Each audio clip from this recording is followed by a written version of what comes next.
This video is a result of a request from one of our good clients. They were in the process of hiring for a brand new position, and the person that they were going to hire had a TV advertised group product, and she was concerned that she was going to be missing something because she didn't understand what a PHSP or a health account was, and that's what our client was offering her. So our client asked us to get in touch with her and answer any questions, and if she wanted to bring her individual product with her, that was fine by him. So what we want to do here, as we did with her, was just give her some facts and let the numbers speak for themselves, and then whatever her decision was, it was. Her current plan had an annual premium of $43.90, and her employer was paying 75%. Her name was Mary, and that left Mary $1,098 that she had to pay for out of pocket for her share of the premium. And I asked Mary what she thought her monthly payments were. Did she know? And she said, well, she's paying $91.50 a month. It was coming off her check, and she was quite happy with that.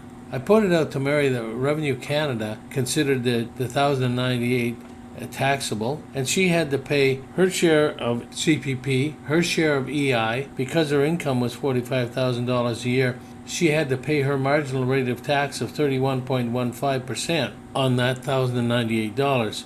So her total out-of-pocket expense was $1,513. This was quite a shock to Mary because she hadn't really thought of it that way, which really meant she was paying $126 a month, not $91. And that all comes about as a result of the way we think of things. Maybe you've heard people say, when they talk about payroll deduction, no, they take it off my pay. What I don't see, I don't miss. Well, that's true, but it's a little bit more difficult to add up all the costs when it happens that way, and these things happen. So she was a little shocked at that, but she understood.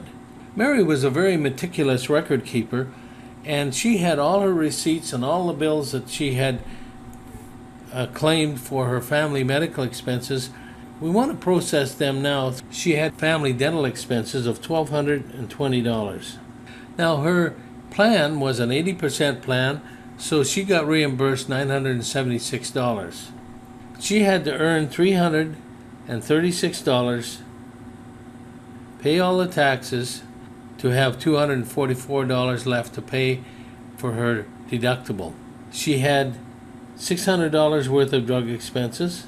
She got reimbursed $480, had to pay $165, again, pay all the taxes to have $120 left to pay her deductible for her drugs.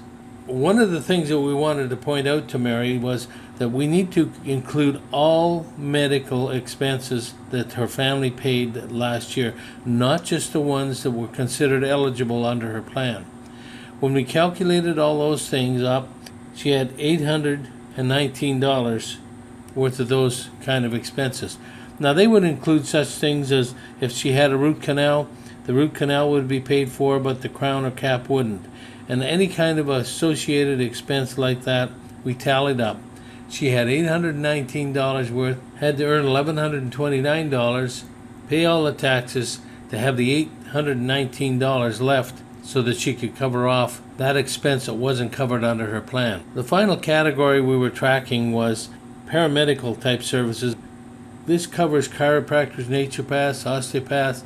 Those types of services, the practitioners are paid so much a visit with a limit of so many visits per year. In this case, Mary had $600 worth of those kind of expenses. Now, because it was a chiropractor, they were limited to $20 a visit and 20 visits a year. So when she claimed the $600, her reimbursement was capped at $400, and she was left with a $200 deductible she had to pay out of her pocket. She had to earn $276 to have the $200 left. This was quite a shock to Mary. She didn't realize all of these other costs to her. In fact, she was paying $3,419 out of pocket for her share of the premium, plus all the taxes and the deductible.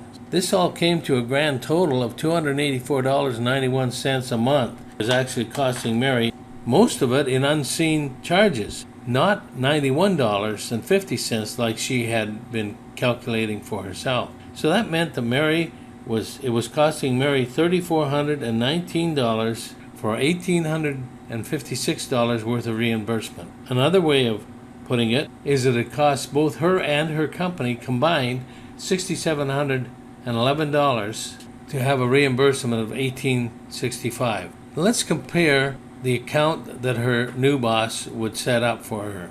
We want to claim all of the same amount of medical expenses under her new plan, which was $32.39. And since it was costing the company, or a company, whoever was paying the premium for her, $3,293, regardless of whether Mary used the product or not, that was a fixed cost for the employer. We suggested setting up Mary's account for $32.93 so that it wouldn't cost the company any more than what it would cost under her current plan. So look at how this affected Mary and what the bottom line was for her. Mary was able to claim all her expenses that she claimed under her current plan, plus she was able to claim the deductible, out-of-pocket deductibles of $244, $120, and the $800 exclusion she couldn't claim before, plus the $200 for her chiropractic. And at the end of the year, where everything was claimed that was claimed under her other program, she had a $54 positive balance instead of a $3,419 amount that she owed. Mary needed to absorb this, so we left those thoughts with her, and we just wanted to let the numbers speak for themselves. Now, there's some things that need to be covered off here, a couple of things. One is that with her current plan, it wasn't capped at $3,200, so she needed to cover that off with a catastrophic coverage, and we investigated that with her. But to pay for the catastrophic, she had $3,473 that was saved. So, and the catastrophic actually only cost her family $600 a year. So that left her in about $2,800 left in terms of a saving. If we can help you in any way, we'd be happy to do that. Just simply call us at EnsureCare or get in touch with the person that gave you this video, and they can go through things with you. And thank you very much for listening, and we look forward to hearing from you if we can help.